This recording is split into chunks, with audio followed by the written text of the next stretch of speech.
Okay, so we've been talking about the time of death, what's important. And our possessions are not important at the time of death. And what about our friends and relatives? Yeah, some of us aren't so attached to possessions, but we're very attached to other people and to relationships and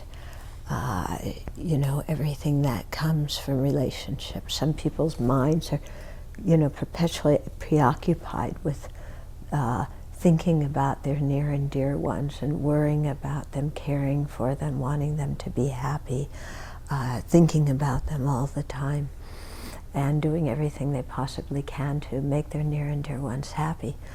But what happens at the time of death? We separate from our near and dear ones. They're gone. And sometimes in the process of trying to please our near and dear ones, we create a lot of negative karma. We may lie on their behalf, if they make a mistake to, get them out of trouble. We may lie. We may steal, and by doing, unethical business deals in order to get material things from them, for them. We may kill if something threatens them. We may speak harshly to others who don't care about them in the way we do. So there's lots of ways in which we create negativity for our, on account of our near and dear ones. And yet at the time we die, we separate from them, and there's no way they can accompany us. And we may think, well, at least if they can accompany me, they'll help me at the time of death. But that's not sure either, because sometimes they're so upset that they can't even be in the room with us, because they're so involved with their own feelings of suffering.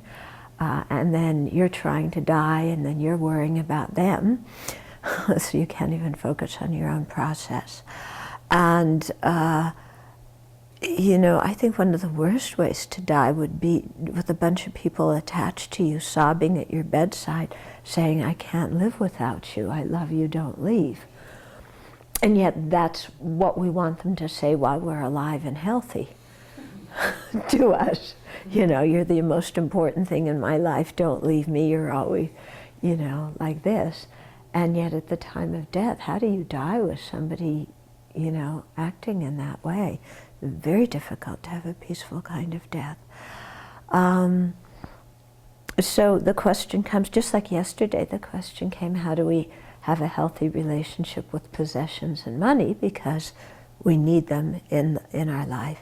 Here the question comes, how do we have a healthy relationship with other people? Because we're obviously social creatures and we live together with others. So how do we have a healthy relationship with other people and be close and share and take care of each other, but without this attachment and without creating a lot of negative karma on each other's behalf, and without wasting our precious human life spent in having fun with each other? Because you can spend a lot of time having fun with your near and dear ones, and the whole life goes by, and then it's over. So the question comes, how do we have a healthy relationship with these things, with other people? So I think that's quite an important question. Of course I have some ideas about it, but I'm not going to share them because I think it's good if you think about it, and come up with some ideas of your own.